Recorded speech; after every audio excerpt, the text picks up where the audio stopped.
Na Prever FM, você começa o dia bem informado.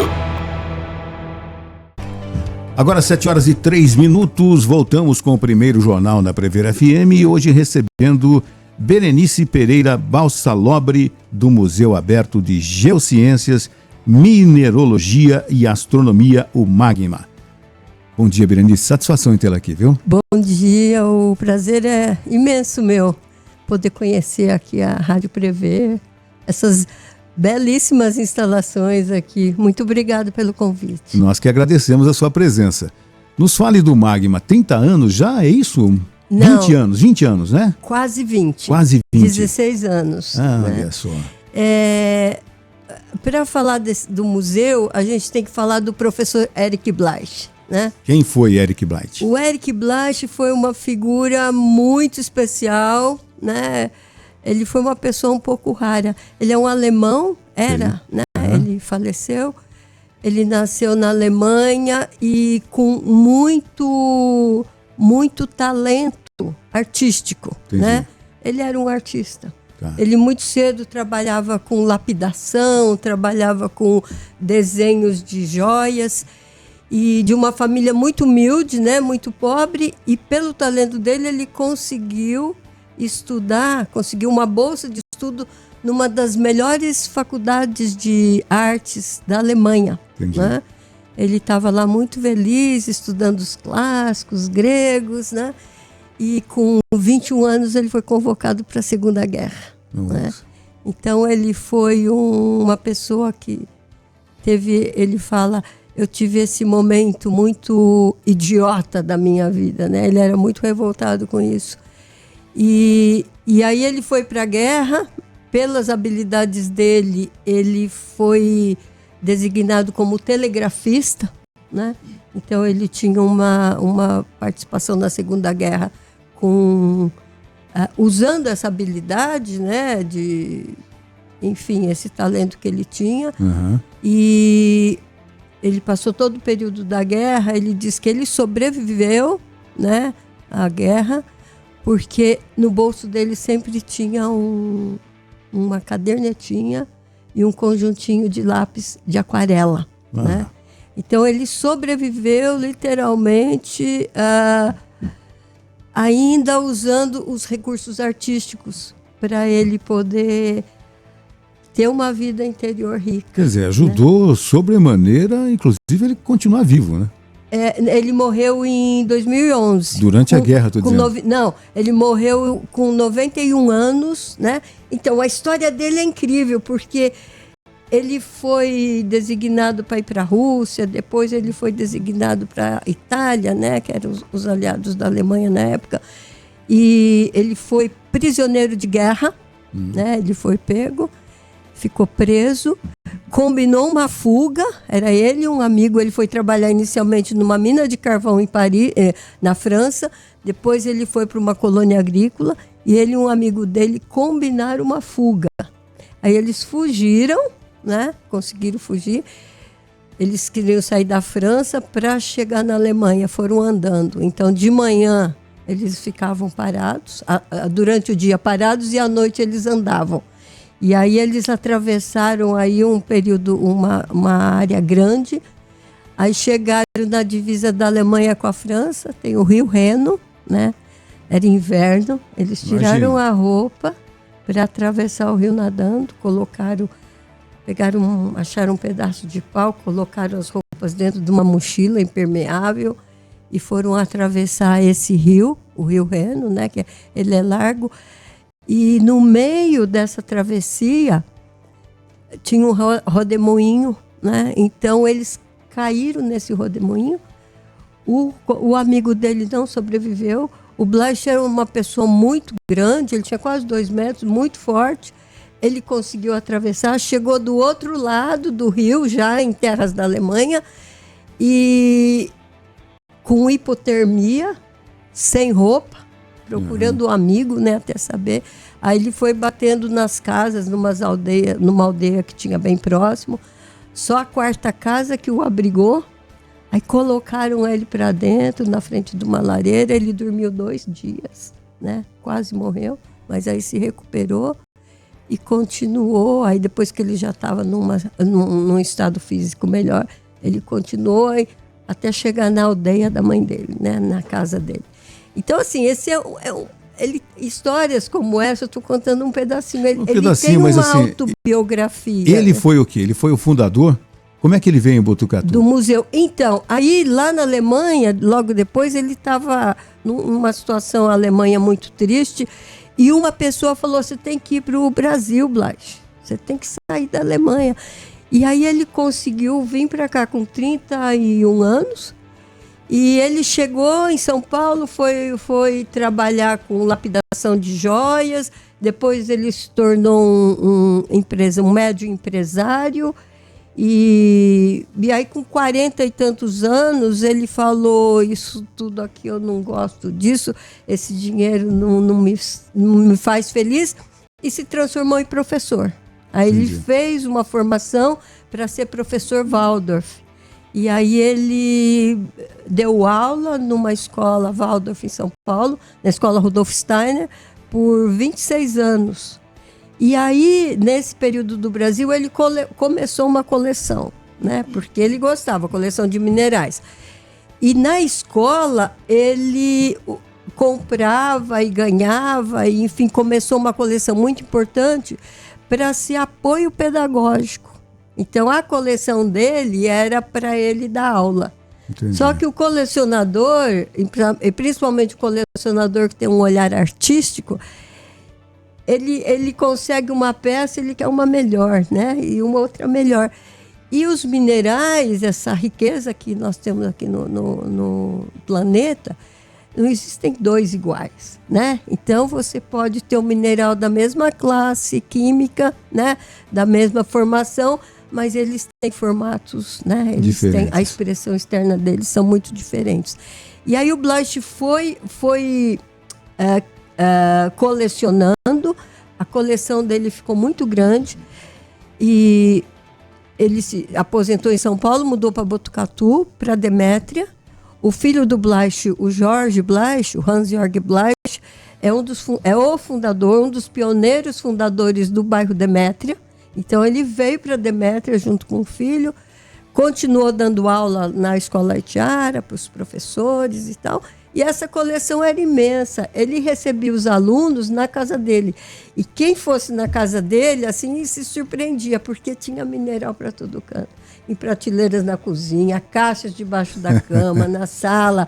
Então, ele criou, por amor, uma coleção muito importante, assim, do ponto de vista da beleza e também do ponto de vista da diversidade, né? Entendi. Nós, uma vez, pedimos para o pessoal da Geociências, da USP, né, da universidade lá, da Universidade de São Paulo, para que eles conhecessem a nossa coleção, e eles falaram ele falou que era uma coleção muito, muito importante, que poderia ser a segunda do estado de São Paulo, né, em termos de importância.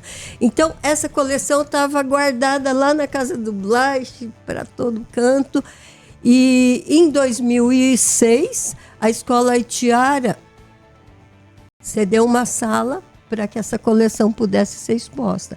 Então nós fomos, essa organização começou nesse momento, porque o Blas, ele fazia muitos bazares de Natal, ele ia para o Rio Grande do Sul, comprava ametistas, cristais, mandava para os amigos dele na Alemanha, eles vendiam lá nos bazares escolares, e esse dinheiro voltava para o Brasil e construía salas de aula. As 5 primeiras salas de aula da escola Itiara foi construído com esses bazares do Blas. Bom, né? Isso é uma história bastante interessante, né? E eu percebo que a Berenice fala com bastante orgulho, né, de tudo isso, né?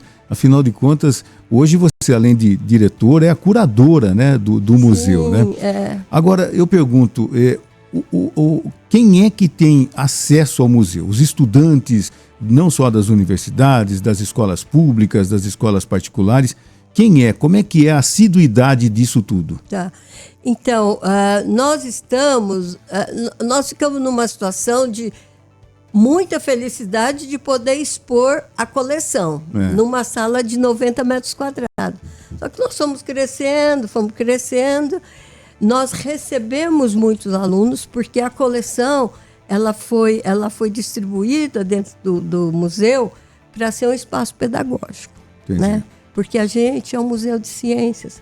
Então, essas maravilhas, essa beleza, essa constituição da estrutura do planeta, ela tem que ser um degrau no conhecimento dos alunos.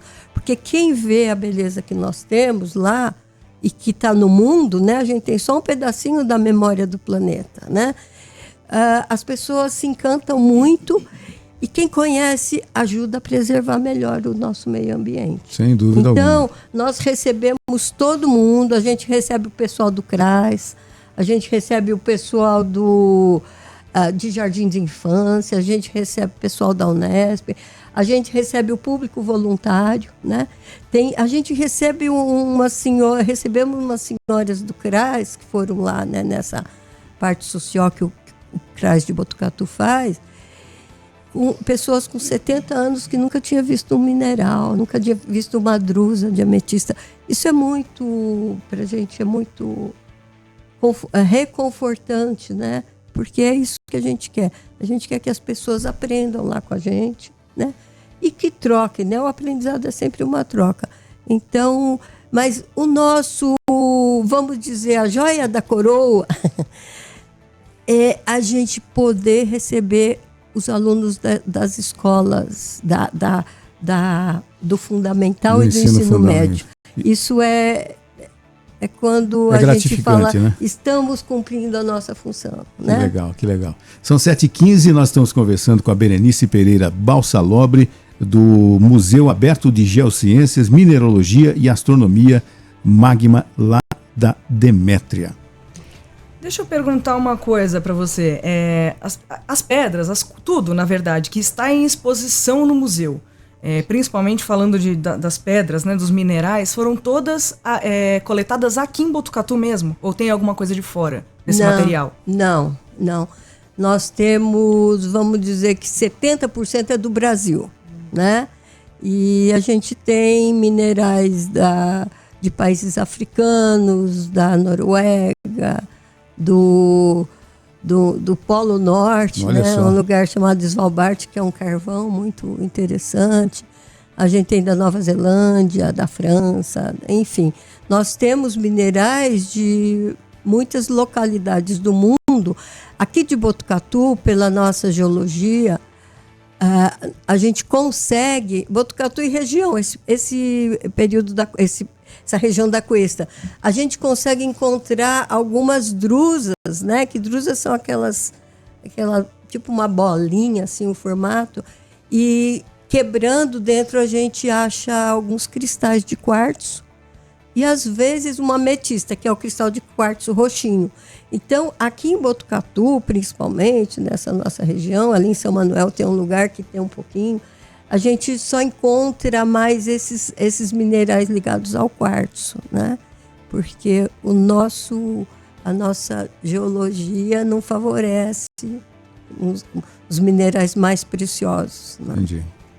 Mas nós temos coisas bem interessantes também de Botucatu. Assim. Eu vi nas imagens, tem até as terras de Botucatu nos vidrinhos também. Isso, né? O que é muito interessante aqui em Botucatu, e esse é um dos, sei lá, o abre-alas do nosso roteiro, é a questão do aquífero Guarani, né?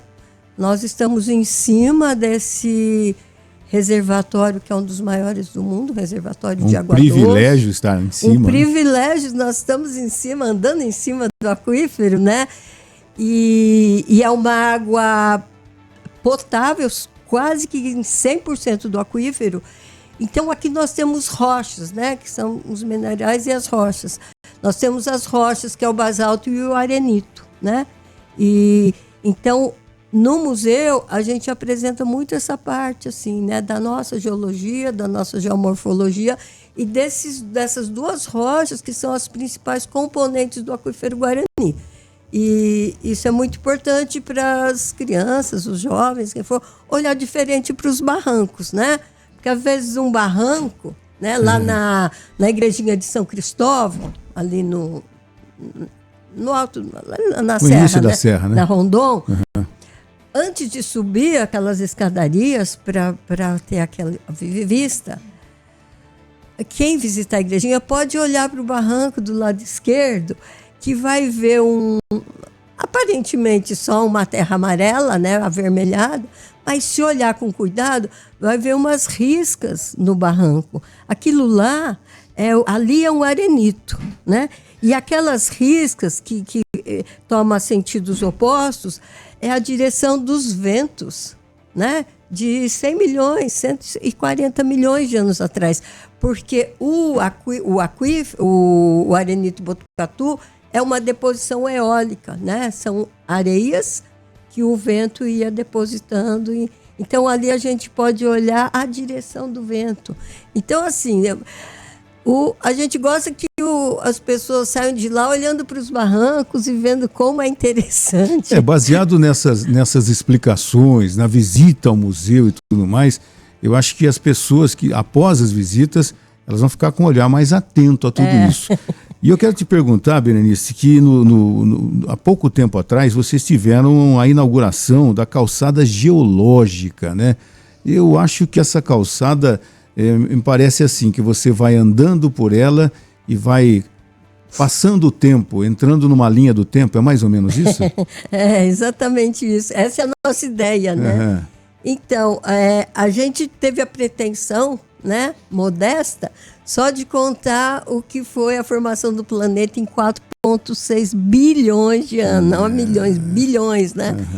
E nós temos um parceiro, que é o professor Luiz Eduardo Anelli, da Universidade de São Paulo, é um paleontólogo, e ele tinha esse sonho, há 10 anos a gente conversa sobre isso. Vamos fazer uma calçada, uma linha que a pessoa vai andando, e como ela vai andando, né, ela não fica parada lendo, ela vai andando e lendo, ela tem um pouco a sensação do passar do tempo, né? E nós tivemos, assim, a felicidade de ter a parceria também de uma artista, né, a Gaia Raquel, uma artista plástica, e que ela fez os desenhos de épocas remotas, né? Claro, isso tudo foi uma pesquisa baseada em tudo que a ciência já deu como evidência, né? Porque a pesquisa ela nunca para, mas hoje a ciência diz que aquelas imagens que nós pintamos é uma representação de tempos muito passados, né? E a emoção das pessoas que passam na calçada? Foi muito incrível, foi muito incrível, porque nós tivemos uma inauguração que foi muito grande. Fique tranquilo, está tocando o celular aqui, mas é nosso momento tecnológico. Estamos vivos. Estamos vivos, está tocando o celular. O pessoal está ligando para a Berenice para saber, fala mais daquilo, né? Mas a calçada... Se alguém quiser perguntar, inclusive o WhatsApp está aqui à disposição, né? Não tenha dúvida, 3440-1009 é o WhatsApp do primeiro jornal da Prever FM. Mas, Berenice, então a calçada foi um sonho realizado. É um sonho realizado. E é a única calçada geológica do Brasil. Porque ela tem 48 metros. Na verdade, a gente conta 4,8 bilhões de anos. Antes da formação do planeta Terra, né? A calçada é contada ainda dentro da estrutura do sistema solar, né? E a gente tem imagens. Antes da pessoa entrar na calçada, vocês explicam o que vai ser esses 4,8 bilhões de anos? Então, ela é autoexplicativa, porque além de você ter uma linha no chão que vai te dando os bilhões e milhões de anos, você tem imagens, né, representações pintadas. Entendi. Então, ela é autoexplicativa. Mas é claro que com alguém contando e andando junto, fica sempre mais rico. Mas ela está na área externa, né? Então, porque nós não falamos, eu não falei ainda que a gente estava lá na sala da Escola Itiara e ficou pequeno para a gente. A gente começou a sair, crescer e nós ganhamos uma sede própria. Então, a gente tem hoje a nossa casa própria, que era um prédio que nos anos 90 foi o primeiro laticínio orgânico do Brasil, né? Ele fechou né? Eles não conseguiram sobreviver, mas esse prédio ficou lá, é um prédio de 600 metros quadrados, num terreno de 5 mil metros. Por enquanto tá bom para vocês esse tamanho? Olha, a gente vai mudar até o fim do ano, mas todo dia eu acordo e me dá um frio na barriga, entendeu? Porque assim, é um projeto muito ousado e a área cultural é uma área que não tem apoio, né? A gente não tem nenhum recurso municipal, nem federal, nem estadual. A gente tem sobrevivido com as visitas das escolas, né? As escolas particulares... É uma ONG? É uma ONG, é uma associação, Certo. E de editais. Então, principalmente o governo do estado tem a área da cultura, né? E o edital. E um sonho que eu tenho, um sonho que já tem mais de 10 anos, e eu estou sempre batendo na porta da Secretaria de Cultura e da Prefeitura, é ter um convênio com a Prefeitura Municipal para que o museu, que é um museu de ciência, é um museu que fala da nossa região, é um museu que mostra tanta coisa bonita, né? Ele seja conveniado, que ele entre na grade da Secretaria Municipal de Educação para que as crianças visitem. Porque é um privilégio enorme ter um museu desse porte do que nós temos. E essas conversações, como é que estão? Já tentaram? Já muitas muito tempo? Vezes. É mesmo? Entra governo, sai governo e as tentativas continuam. Desde a época da secretária Alessandra, né? Então vai vendo quanto tempo. Entendi. E, enfim, não é uma tarefa fácil, né? Porque tem muitas questões burocráticas. Recentemente nós chegamos um pouco mais perto, né? Porque o nosso estatuto foi analisado pela prefeitura e a gente está totalmente legalizado e nos conformes burocráticos para conveniar, né? Acho que falta vontade política, né? Porque, olha, aqui na região, num raio muito grande, não existe museu de mineralogia. Tem em São Paulo, né? Na USP. E a gente recebe, sabe aquele ditado que santo da casa não faz milagre? A gente recebe tantas escolas do interior, de outras cidades, Bauru muitas, Lençóis, São Manuel, Jundiaí, São Paulo muitas, Campinas. A gente recebe muitas escolas de Campinas. O ano passado nós recebemos, não sei exato, entre 22 e 25 cidades diferentes no museu, né? Você está querendo dizer que Botucatu... Me pergunta quantas. É isso que eu ia te perguntar. Botucatu quantas? Botucatu, particular, uma. Nossa. Particular, uma. E pública, nós recebemos, assim, por uma ação voluntária nossa, nós recebemos 3, porque a gente não tem estrutura de monitores para receber as escolas públicas. Eu tenho certeza que vai começar a receber mais, não só pela entrevista. Você tem um assessor, que é o Leandro, que é uma pessoa fantástica. Tenho certeza que isso vai aumentar. E os professores, diretores de escolas municipais, estaduais, particulares de Botucatu, estão perdendo a oportunidade. Eu tenho certeza que o aluno que for visitar, ele vai sair de lá gratificado, vai querer voltar, vai chegar em casa, comentar com os pais o que ele conheceu, né? Porque isso é história, isso é conhecimento. Né? Olha só, é tão bacana, Márcio, que a gente acabou de receber uma mensagem aqui no WhatsApp da Patrícia Marques. Ela falou o seguinte: bom dia, galera, é muito da hora escutar sobre as nossas riquezas. Então é importante até para a população de Botucatu entender o que a terra proporciona, né? Até nesse sentido de não só das belezas naturais, mas as riquezas também.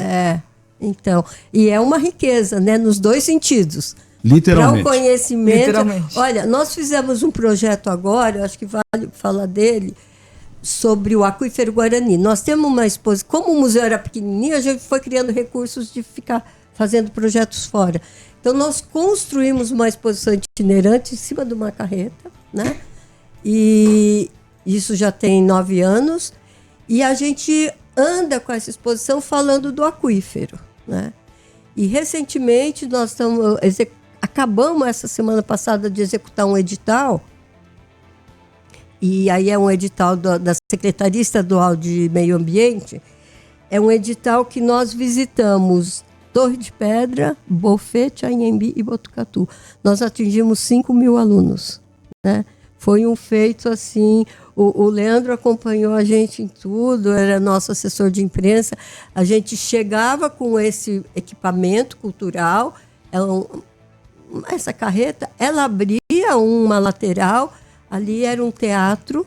Então, o Fernando Vasquez e a Mimi Tortorella eram os atores. Então, a gente tinha um teatro que contava a história geológica do aquífero, e depois a gente tinha uma aula lá dentro, tinha desenho com terra, tinha brincadeira de memória. Um projeto muito, muito interessante, né? E olha, 5.000 alunos é um número muito respeitável. Significativo. Né? Ô Berenice, me fale uma coisa. Quem acompanhou esse nosso bate-papo e gostaria de conhecer o museu, quais são os horários? Quem é que pode ir? Só pode ser particular ou tem que ser escola? Enfim, como é que funciona? Que horário encontra aberto? Onde é o museu? Tudo isso. Ó, o museu ele fica na Demétria, né? Até o fim do ano nós estamos na Escola Haitiara. Depois nós estamos também na Demétria, mas num outro local, né? E que ali é zona rural, então é difícil dar endereço, né? Entendi. Mas a Demétria é um bairro conhecido. Quem chegar na Demétria vai chegar no museu. Então, até nesse momento, nós estamos abertos todos os sábados, das 15 às 18, né? E fora esse horário é com agendamento. Principalmente Então, escolas, né? Sim, as escolas. Agenda e a gente marca um horário e recebe as pessoas lá. Né? Tá certo. Berenice, eu gostaria de agradecer você ter vindo aqui para falar com a gente sobre esse museu, que é um marco, né? É referência na cidade de Botucatu. Falta o quê? As escolas acordarem e começarem a visitar mesmo, né? Para todo mundo comentar sobre esse museu. A pergunta final agora existe muita doação para esse museu? De repente o povo de Botucatu, olha, tem uma pedra que está aqui na minha casa desde o meu avô, ela é gigante, ela é bonita e eu quero doar para vocês. Eu quero saber primeiro que pedra é essa. É muito comum isso? É comum. A gente recebe algumas doações, sim. Eu nos anos 80 eu conheci um geólogo no estado do Pará, que eu morei lá um período, nunca mais soube dele.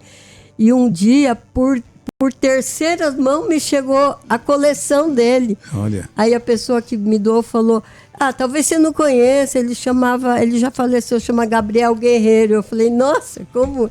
Então, assim, a gente recebe doação de pessoas que eram muito amigos do Blas, né? Tem um amigo da Nova Zelândia, um botucatuense, que sempre traz material.